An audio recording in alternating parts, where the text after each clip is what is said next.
있죠. 네, 네. 그러면 성경 말씀 봅시다. 열왕기 상서 17장 8절에서 24절까지. 엄청 기네.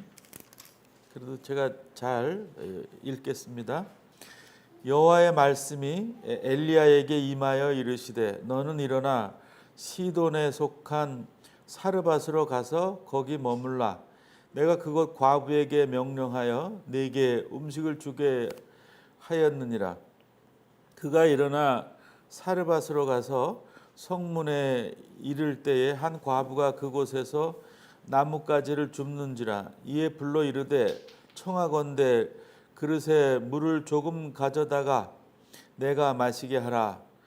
그가 가지러 갈 때에 엘리야가 그를 불러 이르되 청하건대 내 손에 떡 한 조각을 내게로 가져오라. 그가 이르되 당신의 하나님 여호와께서 살아계심을 두고 맹세하노니 나는 떡이 없고 다만 통에 가루 한 움큼과 병에 기름 조금뿐이라. 내가 나무가지 둘을 주워다가 나와 내 아들을 위하여 음식을 만들어 먹고 그 후에는 죽으리라. 엘리야가 그에게 이르되 두려워하지 말고 가서 내 말대로 하려니와 먼저 그것으로 나를 위하여 작은 떡 한 개를 만들어 내게로 가져오고 그 후에 너와 내 아들을 위하여 만들라. 이스라엘의 하나님 여호와의 말씀이 나 여호와가 비를 지면에 내리는 날까지 그 통의 가루가 떨어지지 아니하고 그 병에 기름이 없어지지 아니하리라 하셨느니라. 그가 가서 엘리야의 말대로 하였더니 그와 엘리야와 그의 식구가 여러 날 먹었으나 여호와께서 엘리야를 통하여 하신 말씀같이 통의 가루가 떨어지지 아니하고 병의 기름이 없어지지 아니하니라. 이 일 후에 그 집 주인 되는 여인의 아들이 병들어 중세가 심히 위중하다가 숨이 끊어진지라.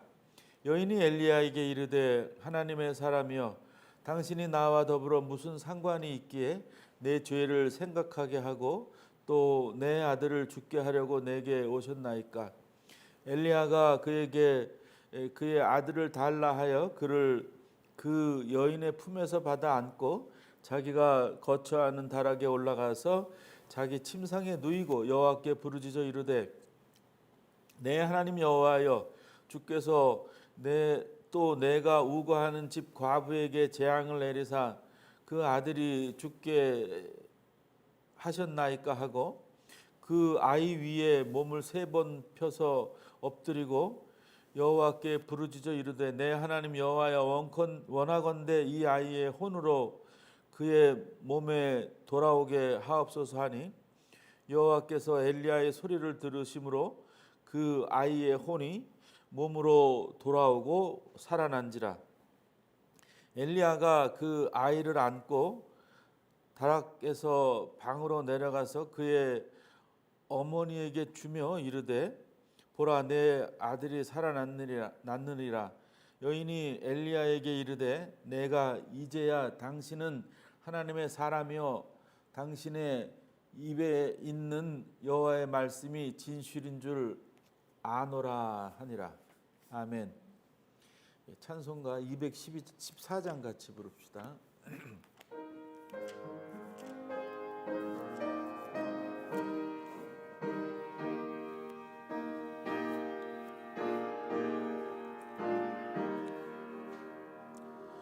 나 주의 도움 받고자 주 예수님께 빕니다.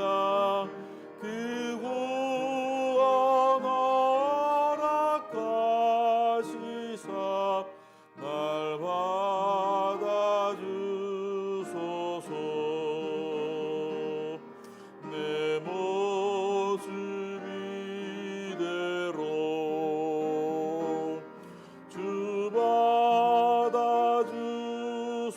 주소서. 날 위해 돌아가신 주 날 받아주소서. 큰 죄 빠져 영죽을 날 위해 피 흘렸으니 영산대로 빚으사 날 받아주소서.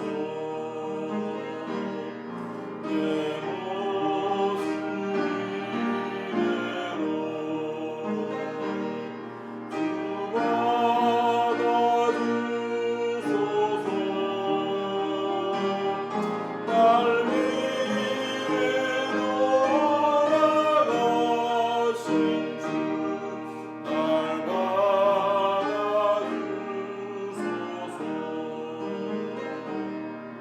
내 힘과 열심 약하여 늘 깨어짐이 쉬우니 주 이름으로 구원해 날 받아주소서. 내 모습 이대로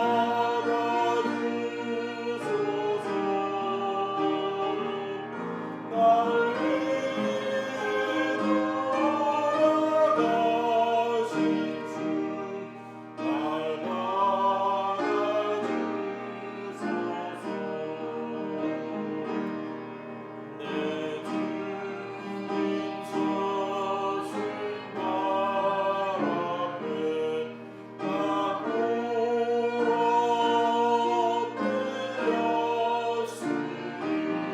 이 크신 역사 이루게 날 받아주소서. 내 모습 이대로 주 받아주소서. 날 위해 돌아가신 주 날 받아주소서.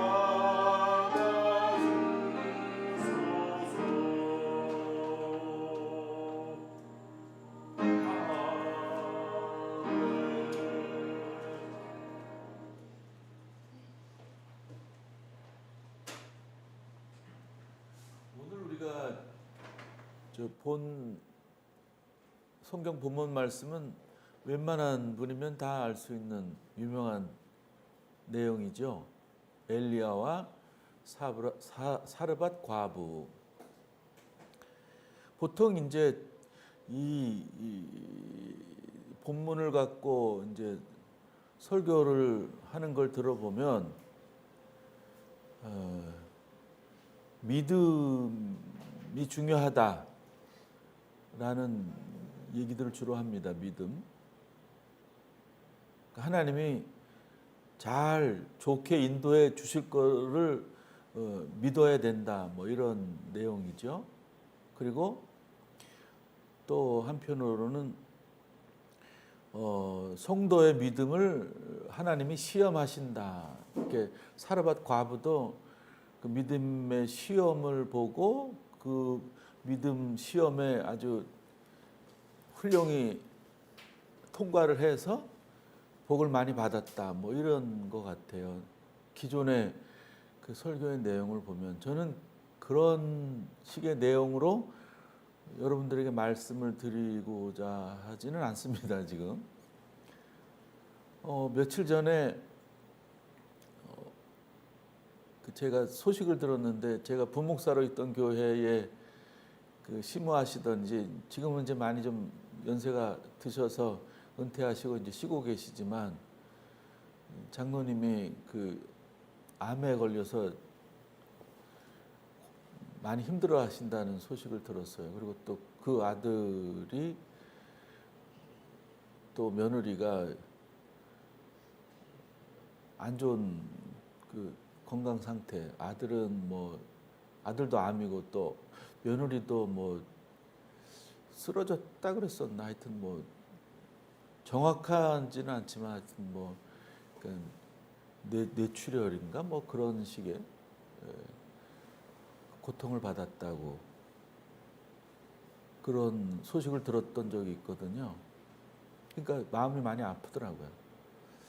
그야말로 뭐 보기 드문 장로님이었고 우리가 겉으로 보기에 믿음이 정말 상식적으로 잘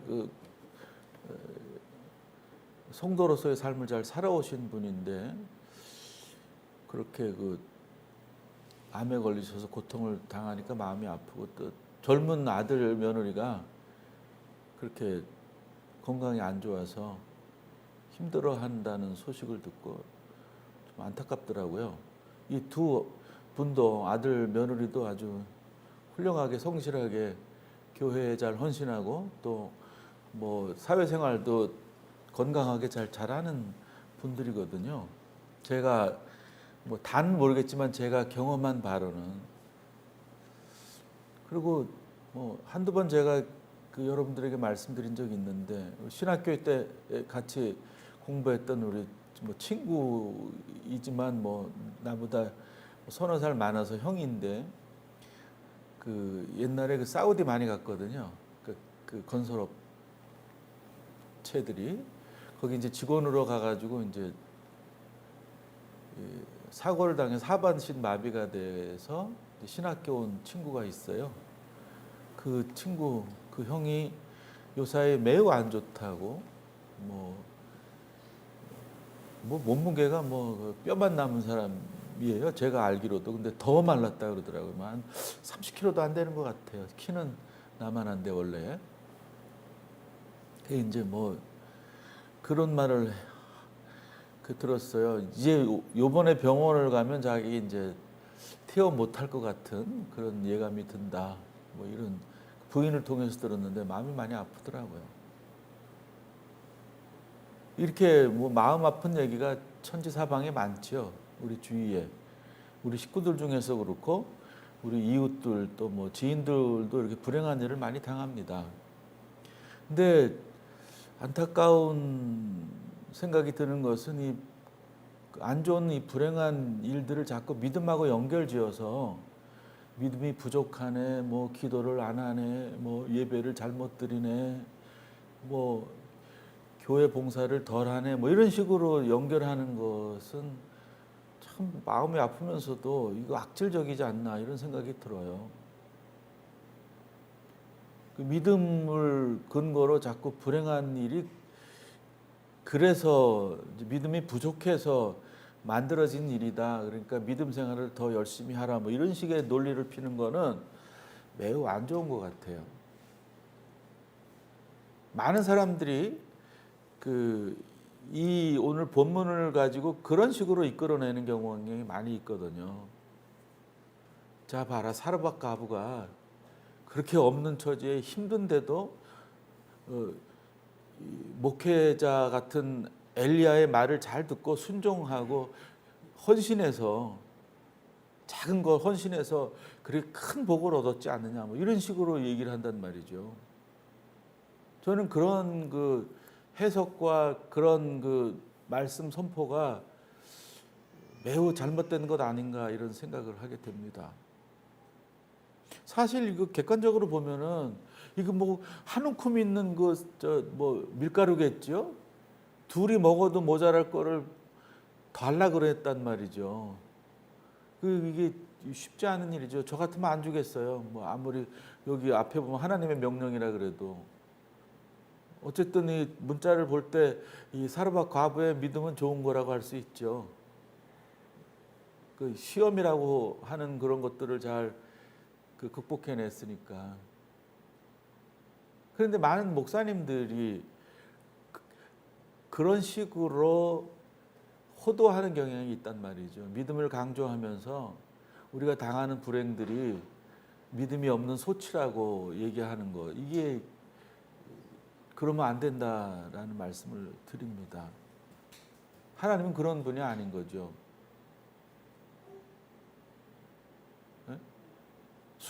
순종하면은 복을 주고 순종 안 하면 불행을 주고 이런 분은 아니라 이 말이죠. 근데 불행이 우리들에게 닥쳐집니다. 그냥 모른다 그래야지. 왜 오는지 모른다. 신비로운 것이다. 미스테리하다. 이렇게 생각은 해도 우리가 단정적으로 이건 믿음이 없어서 그런 거야 라고 할 수는 없는 문제인 거예요. 불행이. 근데 많이 그렇게 얘기하고 또 우리 스스로가 그렇게 생각하는 경향이 있어요. 그거 안 되는 거예요. 그것과 동시에 좋은 일이 있으면 믿음이 좋아서 그랬다. 이것도 아주 안 좋은 습관인 거죠. 좋은 일이 생기면 뭔가 신앙 행위들을 잘해서 오는 결과로 얘기하는 것, 그것도 또 안 좋은 거예요. 그러니까 불행이 믿음이 없는 소치라고 그러는 것도 안 되는 것이고 복이 오는 것이 믿음이 좋아서 그런 것이다라고 하는 것도 안 좋은 거예요. 그러니까 그 행불행이 우리에게 오는 거에 대해서 믿음하고 연결져서 단도직입적으로 이렇다 저렇다 해서는 안 되는 거예요. 그냥 신비로 돌리고 우리는 열심히 불행할 때나 행할 때나 예수님을 따르려고 애쓰는 그것이 올바른 믿음이다. 이거를 우리가 잊지 말아야 될 것입니다. 그러니까 다시 말해서 이게 문제 해결이 믿음의 어떤 그 목적이 되어서는 안 되는 거예요. 그리고 사실 그 믿는다고 해서 문제 해결이 되고 안 되고는 아니거든요. 가만히 따져보면 우리가 문제가 많아서 하나님께 막 간구하고 바라지만 우리 식으로 우리 마음을 편안하게 하는 만큼의 문제 해결이 되진 않아요. 한 문제 또 넘었으면 또 한 문제가 또 나오고 또 작은 산 같은 문제를 해결하면 또 큰 산이 나오고 또 그 문제를 해결하면 또 더 큰 바다가 나오고 이 폭풍우가 몰아치고 그러는 게 인생이거든요. 이제 그걸 우리가 달게 받는다는 말 있잖아요. 달게 잘 받고 이겨내는 것이 믿음인 것이지 자꾸 그 문제를 치워달라는 식의 해결을 요구하는 것은 썩 좋은 믿음은 아니다라는 거예요. 그래서 그런 어떤 믿음을 통한 성공담 같은 것들은 이제 그만 얘기했으면 좋겠어요. 그 세상 사람들이 성공담 많이 얘기하잖아요. 요즘 올림픽 했잖아요. 올림픽. 그 메달 딴 사람들의 성공담이 얼마나 많아요. 수년간, 수십 년간 각고의 끝에 금메달을 따서 드라마였다 이렇게 그런 그 성공담을 우리는 듣고 보면서 그냥 무덤덤해야 되는데 많은 사람들이 그 성공담을 들으면서 나도 그렇게 성공해야 되겠다라고 의욕을 보이는 거는 안 좋은 거예요. 옛날 IMF 때 박세리라는 골프 선수가 희망을 불어넣어줬잖아요. 박세리를 보고 골프에 입문하는 사람들이 많았어요. 내 딸도 내 아들도 저렇게 박세리처럼 성공을 시켜야 되겠다. 이런 식의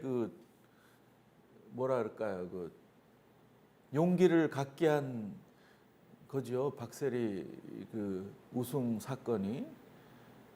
근데 그거는 위험한 생각인 거예요. 위험한 생각.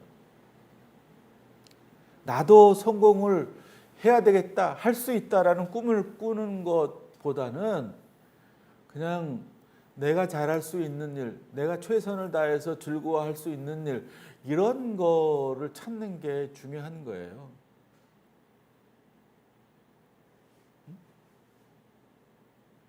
그러니까 이 사르밧 과부가 먹는 문제가 해결이 됐죠, 그죠? 최고로 아끼고 애지중지하던 아들이 죽었는데 다시 살아났어요. 그러니까 극한 불행에서 극한 행복으로 전환이 됐잖아요, 그죠? 뭐 독에서 뭐 그 음식물 만들 그 재료가 떨어지지 않았어요.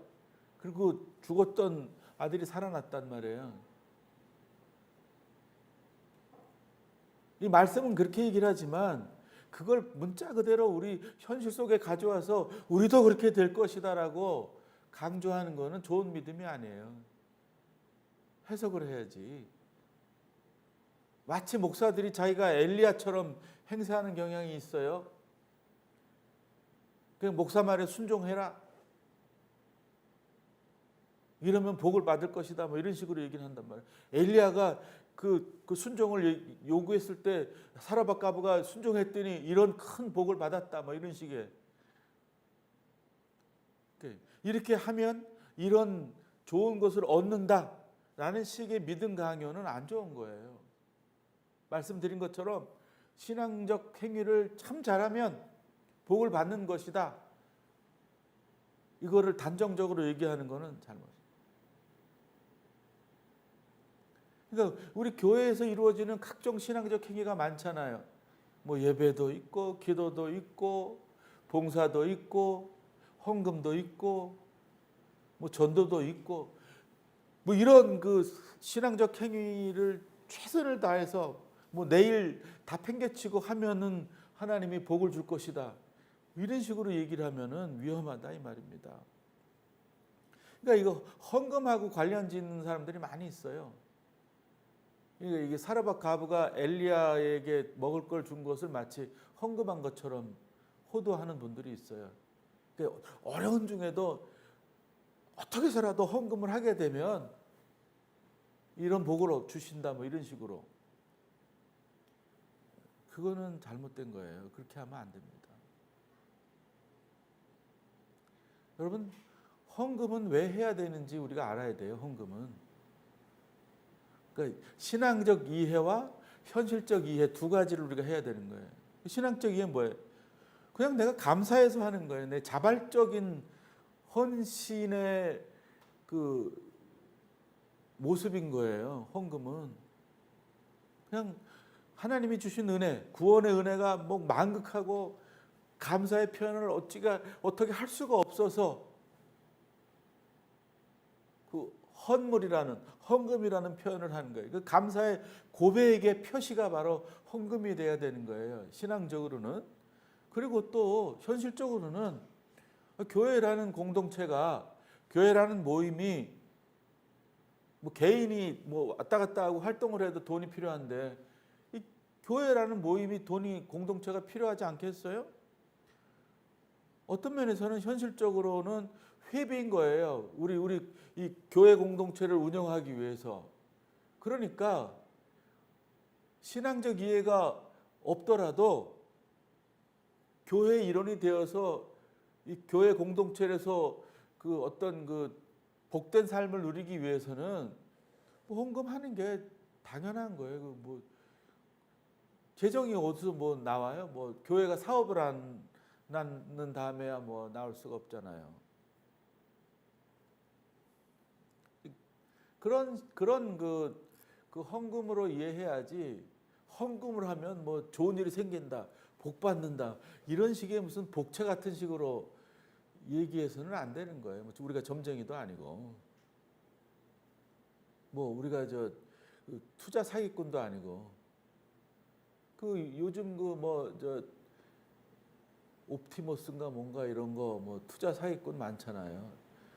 그 별반 다를 게 없는 느낌이 들 때가 많이 있어요. 그러니까 얼마나 우리가 좀 세속화되어 있나 이런 거를 좀 반성해 봐야 될 것 같아요. 교회가. 그리고 또 한 가지는 목사에게 잘하라. 목사는 상당히 뭐 특권을 가진 사람처럼 은연중에 또 노골적으로 호도하는 경향이 많이 있어요. 뭐 목사 말 안 듣다가 누가 죽었더라. 뭐 이런 식의 얘기. 또 근데 또 어이없게도 그런 일이 가끔더러 생겨서 문제인 거예요. 문제를 많이 일으키던 장로가 죽어버렸어요. 목사하고 막 대들다가 갑자기. 그냥 그건 우연히 일어난 일이지. 뭐 목사한테 대들어서 그 일 때문에 막 죽임을 당하고 이런 건 아니거든요, 사실. 그 오비 일학인 것이지. 근데 많은 그 목회자들이 뭐 하나님의 그냥 뭐 고난을 반 이상 받은 것처럼 평신도보다 뭐 아주 신령하고 뭔가 특별한 게 있는 것처럼 자기를 치장하는데 그러면 안 되는 건데 그 평신도들은 그런 거에 속으시면 안 돼요. 그냥 별 차이 없는 인간입니다, 목사도. 그러나 이제 함부로 하면 안 되겠죠. 우리가 이렇게 살면서 뭐 남녀 간의 예절 또 어른과 젊은이들 간의 예절 뭐 이런 거 있듯이 그런 수준의 상식적 예절은 지켜야 되겠죠. 미풍양속이라 그럴까요? 그런데 그런 거 외에 어떤 뭐 목사가 엄청 그 대단한 것처럼 치장하고 도색하는 거는 굉장히 위험하다. 그걸 우리가 알아야 되는 거예요. 제가 한두 번 또 얘기했던 기억이 나는데 어떤 여집사님이 이제 시한부 판정을 받아가지고 기도원에 가서 이제 기도를 하는데 그날 그 부흥회를 했던 거예요. 뭐 아마 사경회겠죠. 뭐 신유 집회겠죠. 근데 그 강사 목사님이 이제 맨 앞에 앉아 있는 그 이 집사에게 물었나 봐요. 당신 이 자리에 왜 왔냐고. 그 자는 이래저래 해서 이렇게 뭐 시한부 판정을 받고 그 잘 삶을 마감하기 위해서 또 아니면 그 하나님이 함께 하셔서 살려주시면 하는 마음도 있어서 왔다고. 그랬더니 그 목사가 묻더래요. 교회 생활을 잘했느냐? 네? 신앙생활 잘했느냐? 뭐 이런 식으로 물으면서 뭐 또 주의 종에게 잘했느냐? 뭐 이렇게 묻더래요. 그랬더니 그 집사님이 생각해 보니까는 그 어려운 처지에 있으면 또 뒤돌아보면 다 못한 것만 생각날 거 아니에요. 그 신앙생활 잘 못해왔다라는 반성이 깊이 들었을 거 아닙니까? 그러니까 뭐 목사님도 잘 섬기지 못하고 뭐 교회 일도 하는 둥 마는 둥 하고 시키는 일도 잘 안 하고 순종 안 한 것 같으니까 자기가 참 그 돌아보니 못했습니다 이랬을 거 아니에요. 겸손해지잖아요. 병이 많이 깊어지면. 근데 옳다구나 그러고서 그 목사님이 그 대답을 이어서 거봐라 네가 그렇게 그 신앙생활을 제대로 못하니 주의 종을 잘 섬기지 못하니 이런 병이 걸린 거 아니냐. 네가 지금이라도 늦지 않았으니 응? 열심히 그렇게 헌신하고 애써 순종하려고 노력하면 하나님이 분명히 너에게 임하셔서 네 병을 낫게 해줄 것이다. 뭐 이렇게 얘기를 했대요.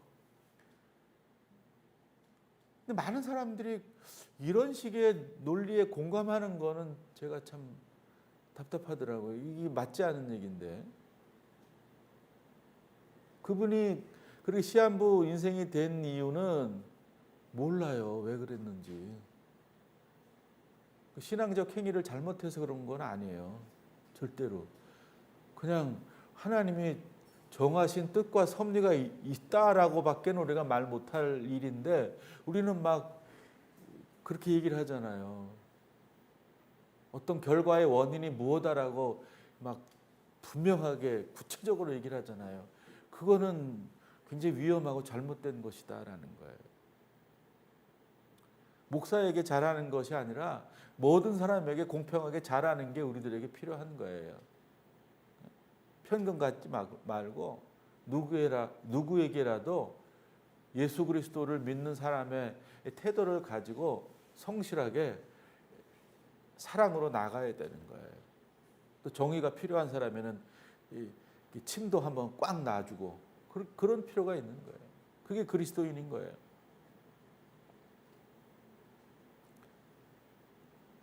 그러니까 사르밧 과부가 복을 받았죠.